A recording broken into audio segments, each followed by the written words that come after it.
পিতামাতার সেবা লিখেছেন আব্দুল্লাহ আন-নোমান। পিতামাতা আছে যাদের শোনো দিয়ে মন, পিতামাতার সেবাই হলো সর্বশ্রেষ্ঠ ধন।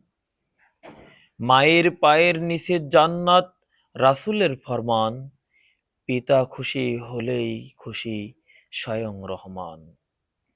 না খেয়ে মা খাইয়েছিল, রাত জেগেছে কত, পিতা সয়েছে রৌদ্র দহন, লুকিয়ে কত ক্ষত। জোয়ান হয়ে ভাবিস বুঝি সব করেছিস জয়, পিতা মাতার চোখের পানি তোর যে পরাজয়। ভুলিস যদি তাদের ব্যথা অহংকারের ঘরে, আল্লাহর আযাব তখন হানবে আঘাত তোরে। অট্টালিকা, ধন সম্পদ সবই হবে ছাই, পিতা মাতার দোয়ার চেয়ে দামি কিছু নাই।